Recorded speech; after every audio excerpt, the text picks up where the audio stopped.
بسم اللہ الرحمن الرحیم۔ السلام علیکم، رحمان قرآن چینل میں خوش آمدید۔ اس ویڈیو میں ہمارا موضوع سورہ فیل کا ترجمہ اور تفسیر ہے، تو آئیے اس کا آغاز کرتے ہیں۔ بسم اللہ الرحمن الرحیم۔ سورہ فیل کے بارے میں آپ کو بتاتی چلوں کہ سورہ فیل مکی صورت ہے۔ اس صورت میں 5 آیتیں ہیں۔ فیل دراصل ہاتھی کو کہا جاتا ہے اور اس صورت میں ہاتھی والوں کا ہی واقعہ بیان کیا گیا ہے، اسی مناسبت سے اسے سورہ فیل کہا جاتا ہے۔ نبی کریم صلی اللہ علیہ وآلہ وسلم کی ولادت باسعادت سے تقریباً 50 یا 55 دن پہلے ایک واقعہ پیش آیا کہ یمن اور حبشہ کا بادشاہ ابرہہ، اس نے اپنے علاقے صنعاء میں ایک گرجا تعمیر کیا، ایک گرجا گھر تعمیر کیا۔ اسے بہت خوبصورت بنایا، اسے سجایا، لوگوں میں اعلان کروایا کہ لوگ اس کا طواف کریں، آئیں اور اس کا حج کریں۔ اس نے یہ دیکھا تھا کہ عرب کے لوگ جو ہیں وہ خانہ کعبہ کو بہت زیادہ اہمیت دیتے تھے، خانہ کعبہ کا طواف کرتے تھے، حج کرتے تھے۔ اب اصل میں اس نے یہ سارا کھیل خانہ کعبہ کی اہمیت کو ختم کرنے، اس کی اہمیت کو لوگوں کے دلوں میں کم کرنے کے لیے کیا۔ اب جب مکہ کے لوگوں کو پتہ چلتا ہے کہ ابرہہ نے یہ کام کیا ہے اور وہ اس کی نیت یہ ہے، تو وہ احتجاج کرتے ہیں۔ اب بنی کنانہ کا ایک شخص کیا کرتا ہے کہ وہ یمن تک کا سفر کرتا ہے اور اس گرجا گھر میں جا کر قضائے حاجت کر دیتا ہے، یعنی کہ اس گرجا گھر کو باتھ روم کے طور پر یوز کر لیتا ہے۔ اس کی دیواروں پر ہر طرف گندگی مال دیتا ہے، اسے گندا کر دیا اس نے۔ یہ اصل میں اس کی نفرت کا اظہار تھا، ایک طریقہ تھا نا اپنی نفرت کو ظاہر کرنے کا۔ جب ہمیں کسی سے نفرت ہوتی ہے یا کچھ برا لگتا ہے تو ہم کسی نہ کسی طریقے سے اسے ظاہر کر ہی دیتے ہیں، جہاں بھی ہمیں موقع ملے ہم کسی طریقے سے اپنی نفرت کا، اپنی تکلیف کا اظہار کر دیتے ہیں۔ اب جب اس نے یہ کام کیا تو ابرہہ کو جب اس چیز کا علم ہوا تو ظاہر ہے اسے بہت برا لگا۔ اس نے اپنے غصے میں یہ قسم کھائی کہ وہ خانہ کعبہ کو نعوذ باللہ شہید کر دے گا۔ اب اس دور میں، اس وقت میں مکہ کی آبادی مشکل سے چند ہزار افراد پر مشتمل تھی، اور ابرہہ نے جو لشکر تیار کیا وہ خانہ کعبہ کو شہید کرنے کے لیے، وہ تو تقریباً 60,000 سپاہیوں پر مشتمل تھا، اور وہ تو وہاں کی آبادی سے بھی کئی گنا بڑا تھا۔ اب اس لشکر میں خاص بات یہ تھی کہ اس میں ہاتھیوں کا بھی ایک دستہ تھا، جس میں 9 یا 12 ہاتھی شریک تھے۔ اب مکہ کے جو لوگ تھے ان کے لیے ہاتھی ایک نئی چیز تھی، اور وہ بھی خصوصاً جنگلی بڑے بڑے ہاتھی۔ اور یہ ہاتھی کوئی عام ہاتھی نہیں تھے، یہ ایسے ہاتھی تھے کہ جو جنگی ہاتھی تھے، جن کو جنگ کے لیے سپاہیوں کی طرح ٹریننگ دی جاتی تھی، ان کو ٹرینڈ کیا جاتا تھا۔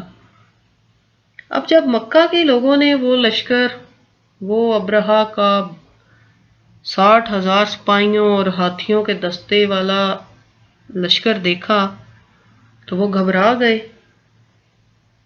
انہوں نے سوچا کہ ہم تو اس کا مقابلہ، اگر ہم سب مل بھی جائیں تو ہم اس کا مقابلہ نہیں کر سکیں گے۔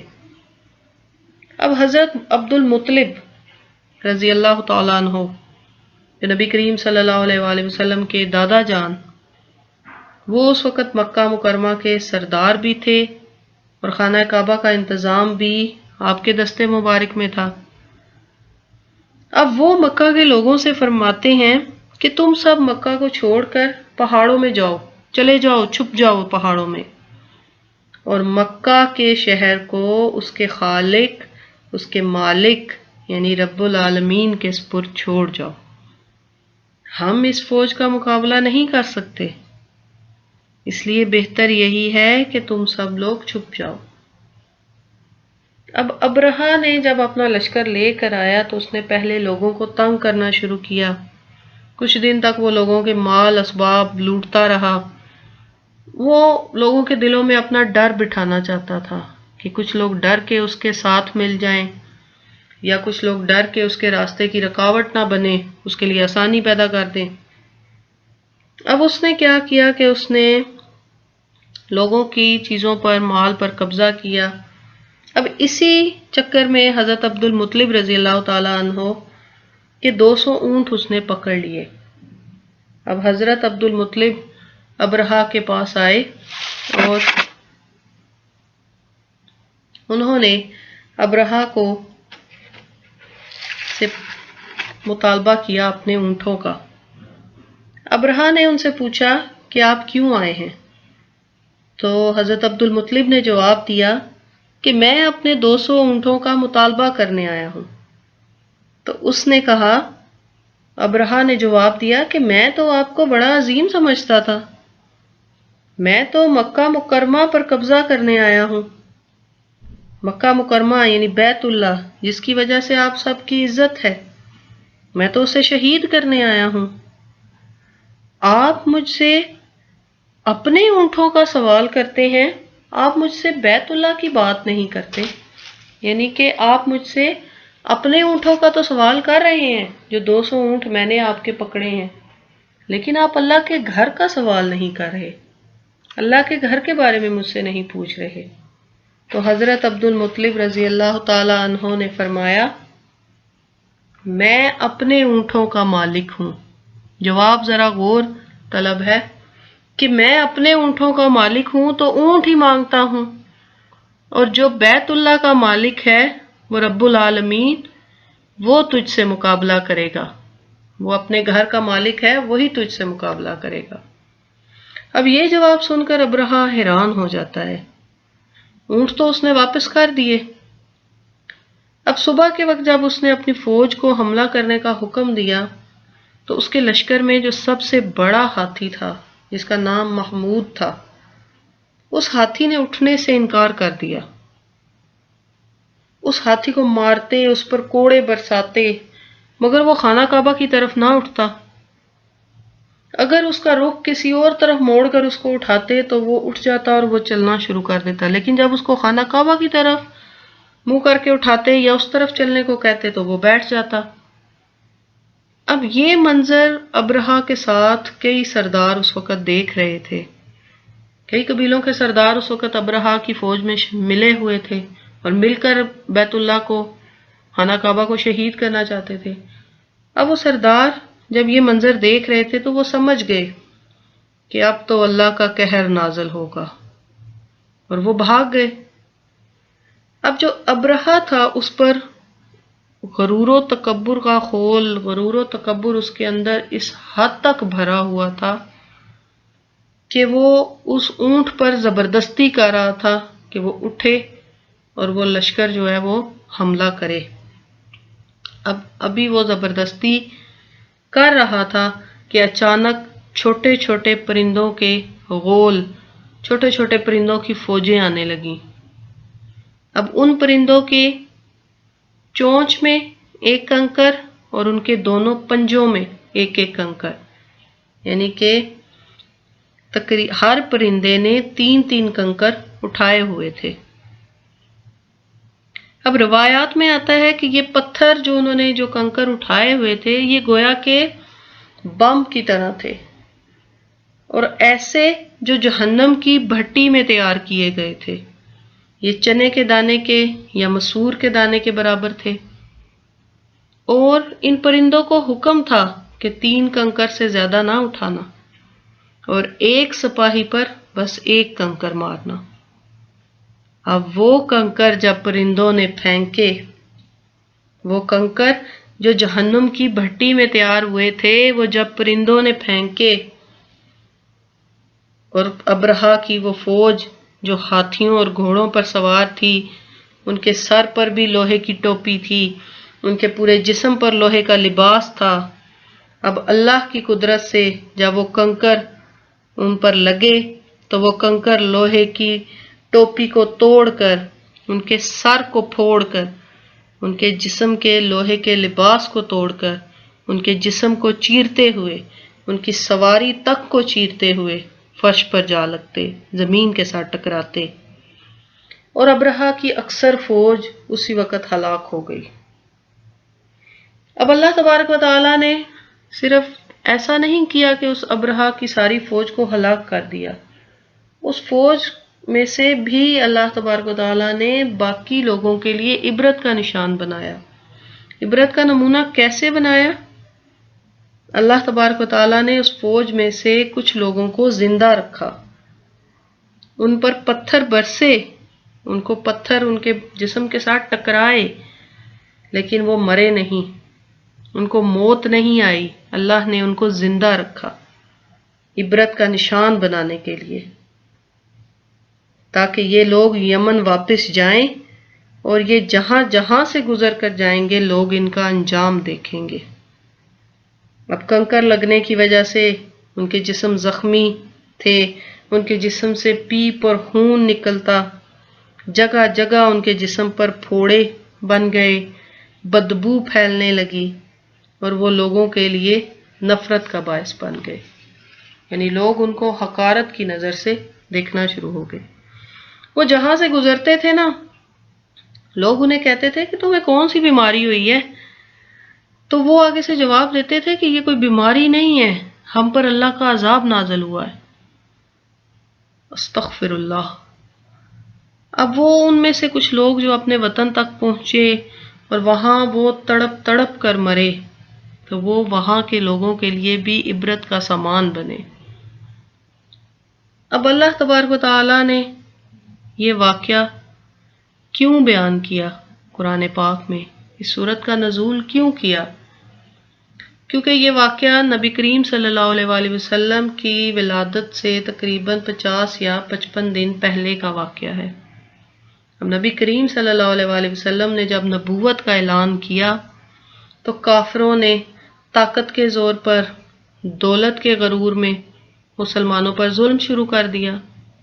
وہ نبی کریم صلی اللہ علیہ وآلہ وسلم کو اللہ تبارک و تعالیٰ کے آخری نبی اور رسول ماننے کے کبھی بھی قائل نہ ہو رہے تھے۔ انہوں نے اپنے غرور و تکبر میں مسلمانوں پر ظلم کیا۔ وہ دعویٰ کرتے تھے کہ ہم طاقتور ہیں، ہمارے پاس دولت زیادہ ہے، ہمارے پاس لوگ زیادہ ہیں، ہم مٹا دیں گے، ہم نعوذ باللہ محمد صلی اللہ علیہ وآلہ وسلم اور ان کے دین کو ہمیشہ کے لیے مٹا دیں گے۔ تب اس آیت کا نزول کیا گیا اور یہ بتایا گیا کہ حق دبانے سے دبتا نہیں ہے، کہ جو رب اس ابرہہ کو ہلاک کر سکتا ہے، اس کی فوج کو عبرت کا نشان بنا سکتا ہے، اس کی فوج کو ختم کر سکتا ہے، وہ تمہیں بھی ہلاک کر سکتا ہے، یا کافرو، وہ تمہیں بھی ہلاک کر سکتا ہے۔ بسم اللہ الرحمن الرحیم۔ علم تر کیف فعل ربک باصحاب الفیل۔ علم تر کیف، کیا آپ نے نہیں دیکھا، کیا آپ نے ملاحظہ نہیں کیا، فعل ربک، کہ آپ کے رب نے کیسا سلوک کیا، باصحاب الفیل، ہاتھی والوں کے ساتھ۔ کیا آپ نے ملاحظہ نہیں کیا، کیا آپ نے نہیں دیکھا کہ آپ کے رب نے ہاتھی والوں کے ساتھ کیسا سلوک کیا؟ اب جب ہم نے کسی سے کوئی بات کرنی ہوتی ہے، کسی کو کوئی پرانی بات یاد دلانی ہوتی ہے، یا کسی سے کسی پرانی بات کا ذکر کرنا ہوتا ہے، تو ہم اس سے اکثر ایسے ہی کہتے ہیں، کیا آپ کو یاد نہیں کہ ایسے ہوا تھا؟ کیا تمہیں معلوم ہے کہ ایسے ہوا تھا؟ یا کیا تمہیں معلوم ہے کہ اس وقت یہ بات ہوئی تھی؟ اس طرح کے الفاظ ہم اکثر اس طرح کے جملے استعمال کرتے ہیں۔ اب یہ واقعہ تو نبی کریم صلی اللہ علیہ وآلہ وسلم کی ولادت یعنی آپ کی پیدائش سے پہلے کا واقعہ ہے، لیکن اللہ تبارک و تعالیٰ یہاں پہ فرما رہے ہیں کہ کیا آپ نے نہیں دیکھا، کیا آپ نے دیکھا نہیں؟ تو ان اللہ علی کل شیء قدیر، کہ اللہ تبارک و تعالیٰ ہر شے پر قادر ہے۔ وہ نبی کریم صلی اللہ علیہ وآلہ وسلم کو ماضی دکھانے پر بھی قادر ہے۔ حضرت آدم علیہ السلام کی ولادت سے لے کر قیامت تک جو واقعات ہوئے یا ہوں گے، اللہ تبارک و تعالیٰ نے اپنے محبوب نبی کریم صلی اللہ علیہ وآلہ وسلم کو ایسے دکھائے کہ آپ صلی اللہ علیہ وآلہ وسلم نے جیسے اپنی آنکھوں سے دیکھے ہوں۔ سبحان اللہ، سبحان اللہ۔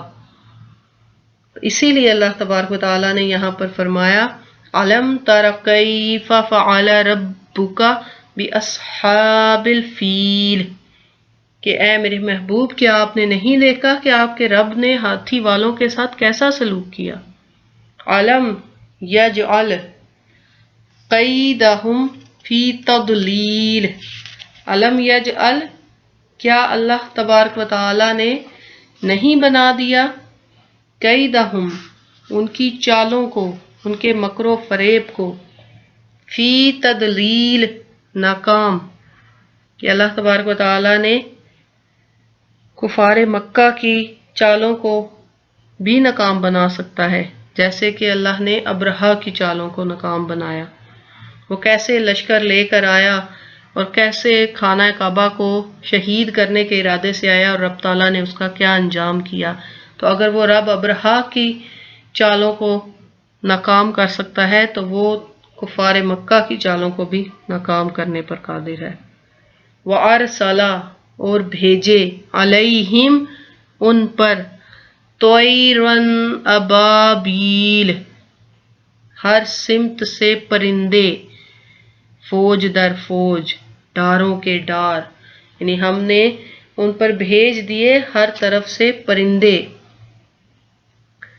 اب کفار مکہ کو بتایا جا رہا ہے کہ اگر اللہ کی نافرمانی کی یا تم نے میرے حبیب کی نافرمانی کی تو تمہارا کیا انجام ہوگا۔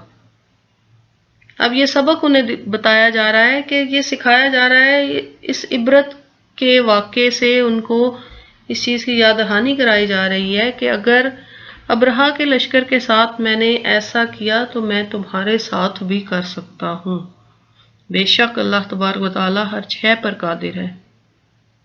اب کفار مکہ کو یہ بتایا جا رہا ہے کہ اگر اللہ کی نافرمانی کی، تم نے بھی غرور کیا تو تمہارا کیا انجام ہوگا، کیا انجام ہوگا۔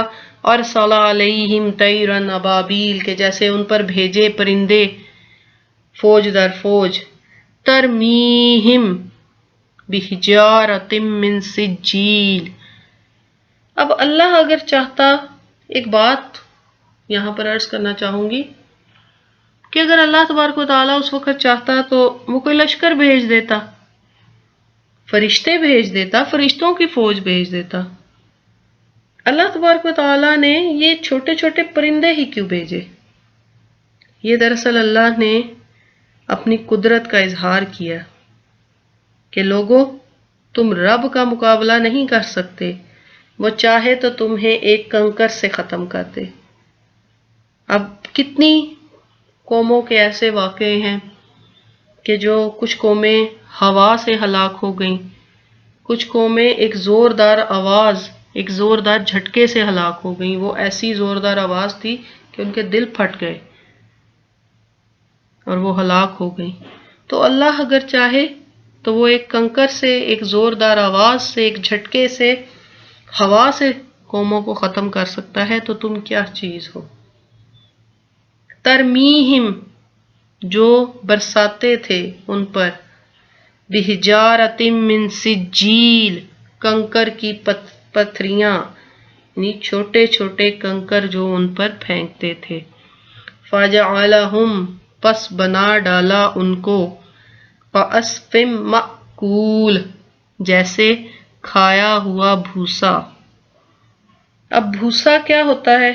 وہ چورا چورا کیا ہوا ہوتا ہے، اور وہ جانور جب اس کو کھاتے ہیں نا تو وہ اور زیادہ اس کو چورا چورا کر دیتے ہیں، اور جب اس کو کھاتے ہیں تو جو جانوروں کا گوبر ہوتا ہے وہ انتہائی بدبودار ہوتا ہے۔ تو اللہ تبارک و تعالیٰ نے ان ابرہہ کے لشکر کے جو سپاہی، جو عبرت کا نشان بنے، ان کو اللہ تبارک و تعالیٰ نے اس کھائے ہوئے بھوسے کی طرح عبرت کا نشان بنایا۔ کیسے ان کو انتہائی، ان کے جسموں سے خون بہتا، پیپ بہتی، اور ان کے جسم سے بدبو آتی، اور لوگ ان سے دور بھاگتے تھے۔ اللہ تبارک و تعالی ہمیں اپنے غضب سے محفوظ رکھے، غرور و تکبر سے محفوظ فرمائے۔ اللہ تبارک و تعالی ہمیں عاجزی عطا فرمائے، ہمیں اپنی اور اپنے محبوب نبی کریم صلی اللہ علیہ وآلہ وسلم کی فرما برداری کی توفیق عطا فرمائے۔ آمین یا رب العالمین۔